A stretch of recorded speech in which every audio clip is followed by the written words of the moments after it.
सभी छात्र छात्राओं का गुरुजी एजुकेशन पॉइंट में अगेन स्वागत। छात्रों, ये आज की क्लास बड़ी महत्वपूर्ण है। इस क्लास के अंतर्गत हम लोग ऐसे राइटिंग के बारे में जानेंगे। ऐसे writing is the most important part of exam, क्योंकि ये बहुत ही महत्वपूर्ण भाग है। इस भाग के अंतर्गत प्रत्येक अध्यापक ये जानना चाहता है कि बच्चे की माइंड की कैपेसिटी क्या है, वह कितना लिख सकता है। किसी भी पॉइंट को अगर दे दिया जाए तो उसके माइंड में कितनी नॉलेज है, कितना लिख सकता है, कितने पॉइंट बना सकता है। तो इसको लेकर के आगे अब हम लोग चलते हैं। आइए स्क्रीन पर, टाइम वेस्ट न करते हुए मैंने इसकी एक डेफिनेशन डिफाइन की है यहाँ पे। तो उसको इंग्लिश में अगर बोलें, इंग्लिश में पढ़ेंगे तो क्या होगी। Writing is the mental knowledge and writing skill of a particular person. It is only a meaning of knowing. Knowing ऐसे तो इसके लिए हिंदी में भी है। निबंध लेखन किसी व्यक्ति विशेष के मानसिक ज्ञान और लेखन कौशल को जानने का एक साधन मात्र है। तो ये सब करने के लिए हमें कौन कौन से सेंटेंसेस का यूज करना चाहिए, विच sentence should be used in ऐसे राइटिंग। तो इसके लिए आइए देखते हैं आंसर में। ऐसे लिखने के लिए हमें ऐसे वाक्यों का प्रयोग करना है जो बड़े वाक्य हों। छोटे वाक्यों का यूज नहीं करना जिसमें बहुत जल्दी स्टॉप लग जाता है। बड़े बड़े वाक्यों का यूज करने से क्या होगा, एक तो आपका पैराग्राफ बड़ा हो जाएगा। तो उसके लिए हमें मोस्टली कंपाउंड सेंटेंस है, यानी संयुक्त वाक्यों का प्रयोग करना चाहिए। अब कंपाउंड सेंटेंस होते क्या है, एक छोटी सी जानकारी यहाँ ले लेते हैं। इसके लिए है sentences made by joining two and more words, they are called compound sentence. यानी वे वाक्य दो या दो से अधिक शब्दों से जोड़कर जो वाक्य बनते हैं उनको कंपाउंड सेंटेंस कहते हैं। अच्छा, वो कौन कौन से वाक्य होते हैं जिन्हें कंपाउंड शब्द कहते हैं, कंपाउंड वर्ड्स होते हैं, वो कौन कौन से हैं। एक तो हु है, दूसरा है विच, तीसरा एंड। इनके हिंदी अर्थ भी इसमें आपको दिख रहे होंगे।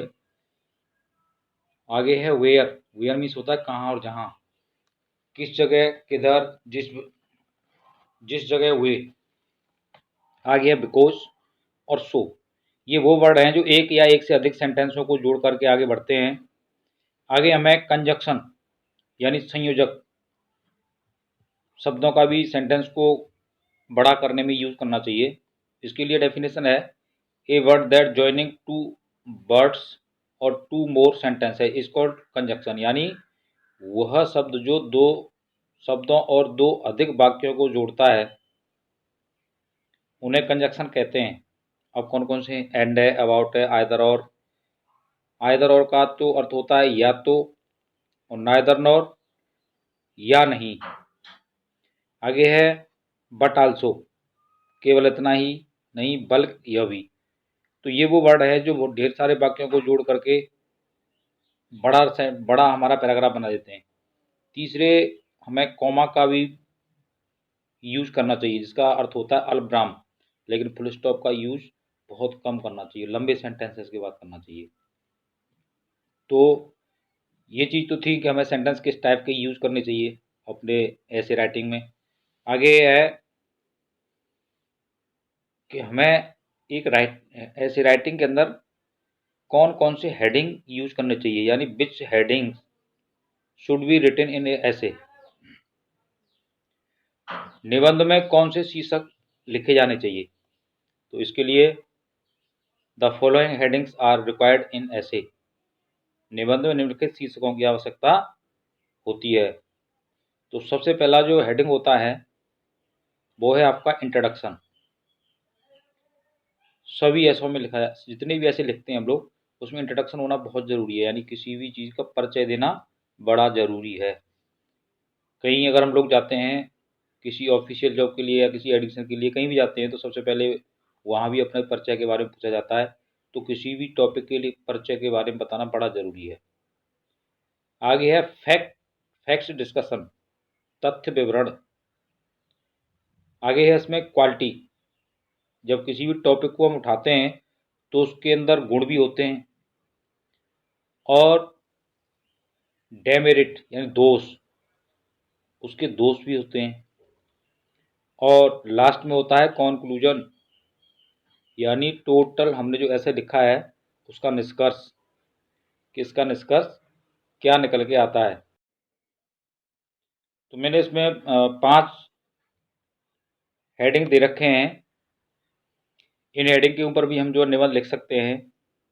कभी कभी पेपर में क्या होता है कि हेडिंग्स ऑलरेडी आते हैं, उन हेडिंग्स के ऊपर भी हमें लिखना होता है। तो मैंने यहाँ एक ऐसे लिखा है, एक normal essay exam, essay examination यानी as a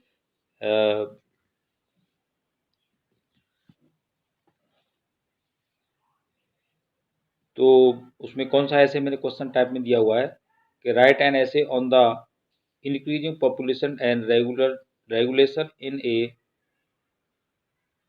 problem in our country, यानी किसी भी देश में, हमारे देश में बढ़ती हुई जनसंख्या और एक समस्या में नियम पर एक निबंध लिखिए।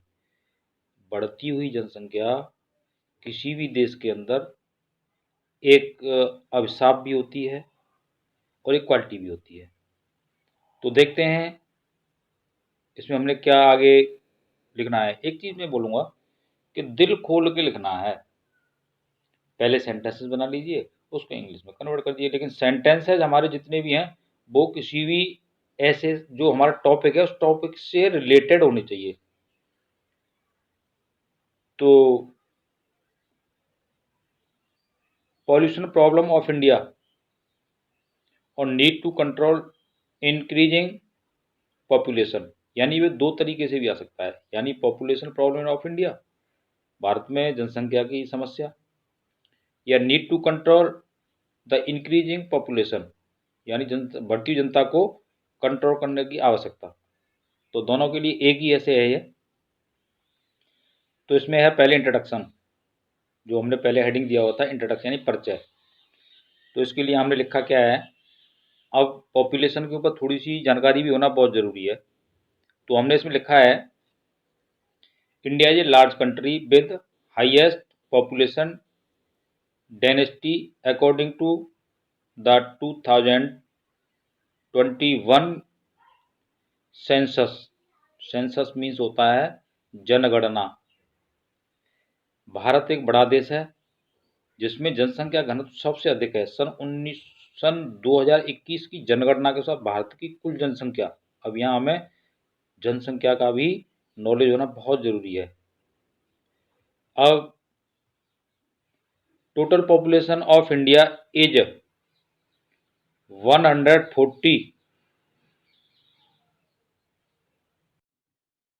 यानी 140 करोड़ 42,34,872 करोड़, यानी 2021 की जनगणना के अनुसार भारत के अंदर इतनी जनसंख्या है। आपने कभी स्पीच सुना हो प्राइम मिनिस्टर ऑफ इंडिया, तो क्या कहते हैं, मेरे देश के 140 करोड़ देशवासियों। तो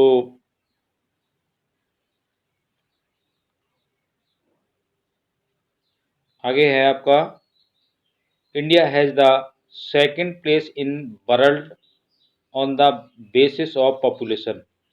आगे विश्व में जनसंख्या के आधार पर भारत का दूसरा स्थान है, ये भी हमें जानकारी होना जरूरी है। तो ये क्या हो गया, पॉपुलेशन के लिए इंडिया के बारे में एक जानकारी हो गई।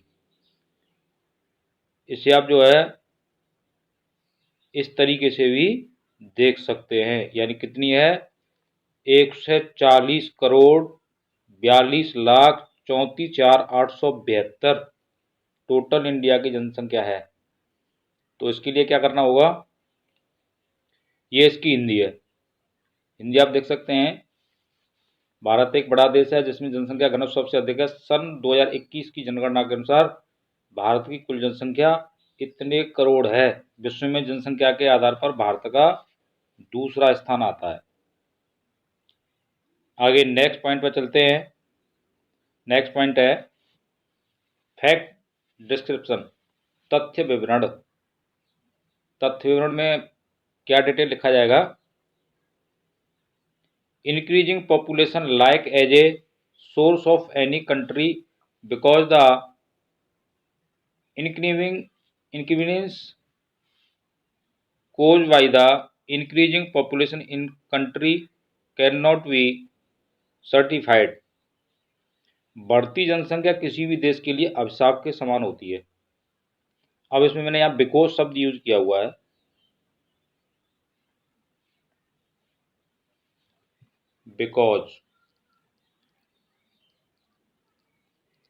बिकॉज वर्ड दिया हुआ है। बिकॉज मीन्स होता है क्योंकि। तो बिकॉज ये दो वाक्यों को जोड़ता है। It is very difficult to fulfil the comforts that happen in the country. क्योंकि देश में होने वाली सुख सुविधाओं को परिपूर्ण करना बहुत मुश्किल होता है। आगे नेक्स्ट पॉइंट है इसकी क्वालिटी। जनसंख्या किसी देश में अधिक है तो उसके क्या गुण हो सकते हैं, क्या बेनिफिट हो सकते हैं? तो क्वालिटी क्या है? Due to the high population of a country, servant, taxpayer and voter are completely available to work in the country. किसी देश की अधिक जनसंख्या होने से देश में कार्य करने के लिए पूरी तरह से नौकर, करदाता और वोटर मिल जाते हैं। ये क्वालिटी होती है अधिक जनसंख्या होने की। आगे है बच्चों, आगे का टॉपिक पढ़ने से पहले फिर से कहूँगा इसे विशेष रूप से ध्यान में रखें और ध्यान से पढ़ें। एक बार, दो बार, चार बार। निबंध को हमने छोड़ना नहीं है क्योंकि उसमें सबसे अधिक मार्क्स हमें मिलते हैं। तो आगे का हमारा टॉपिक है डेमेरिट। इसका हिंदी अर्थ होता है दोष। अगर किसी व्यक्ति वस्तु के या किसी चीज के अगर उसके अंदर क्वालिटी होती है तो उसमें डिसक्वालिटी भी होती है, डेमेरिट भी होता है, जिसे दोष कहते हैं। अब दोष क्या है उसको पढ़ते हैं। Due to the high population of a country, किसी देश की अधिक जनसंख्या होने से not everyone is able to get work and fulfil in the country completely.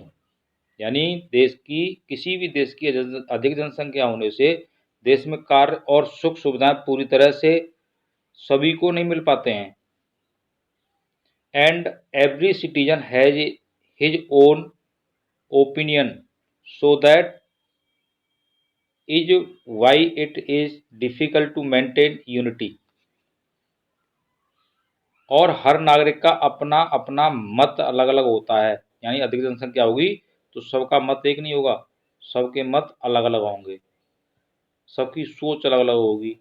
इसीलिए एकता बनाए रखने में भी मुश्किल होती है। ये इसके दोष होते हैं। आगे है बच्चों आपका कॉन्क्लूजन, जिसे हम निष्कर्ष कहते हैं। अब इसका निचोड़, यानी हमने जो ऐसे लिखा है इसका निचोड़ क्या होगा, निचोड़ देखते हैं। Due to the high population inside any country, किसी भी देश के अंदर अधिक जनसंख्या होने के कारण क्या होता है? The more it is beneficial then more difficult it is to maintain the economic and social condition of the country. अधिक जनसंख्या होने के कारण जितना अधिक लाभ होता है उस देश की आर्थिक एवं सामाजिक स्थिति को बनाए रखना उतना ही कठिन होता है। आगे है बच्चों, in a country with a large population discipline should be strict and mutual difference should be less than a country can be keeped orderly. अगर किसी देश में जनसंख्या अगर अधिक है तो उसके लिए एक सुझाव क्या है, इसमें एक सुझाव भी दे दिया है। यानी देश की आर्थिक और सामाजिक स्थिति को बनाए रखना उतना ही कठिन। ये तो हुई है, जिस देश में अधिक जनसंख्या होती है उस देश में अनुशासन सख्त होना चाहिए, आपसी मतभेद कम होना चाहिए तो देश को व्यवस्थित रखा जा सकता है। ये इसमें हमने सुझाव भी दे दिया, उसके एडवांस और डिसएडवांटेज भी दे दिए, और ये सब देख करके आप आने वाले किसी भी टॉपिक को पूरी तरह से मेंटेन कर सकते हो, पूरी तरह से उसको रिटेन कर सकते हो। एक बार नहीं, बार बार इसको देखिए, समझने की कोशिश करिएगा किस टाइप के सेंटेंस आपने यूज़ करने हैं, और सेंटेंसेस को बड़ा करने के लिए कौन कौन से वर्ड यूज़ करने हैं। तो बस इसके लिए मेरी क्लास में इतना ही है। आगे नेक्स्ट आपने क्या करना है,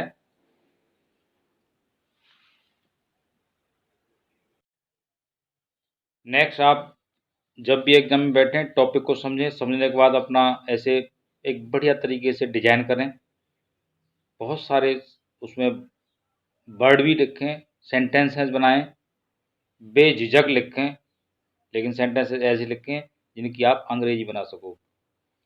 तो लास्ट में मेरी तरफ से सबके लिए ढेर सारी शुभकामनाएं, and may you learn more, may you get more marks in your examination. Thank you very much to watch this video। और लास्ट में यही कहूँगा, अगर अच्छा लगा हो तो लाइक करें, शेयर करें, और जिन्होंने अभी तक इसे सब्सक्राइब नहीं किया है तो सब्सक्राइब करें। अब आगे से जीरो से स्टार्ट करेंगे इंग्लिश ग्रामर। जो भाई बंधु या छात्र छात्राएं ज्वाइन करना चाहते हैं तो डेली चैनल को देखते रहें, फॉलो करते रहें। ओके, बेस्ट ऑफ लक, जय हिंद, जय भारत।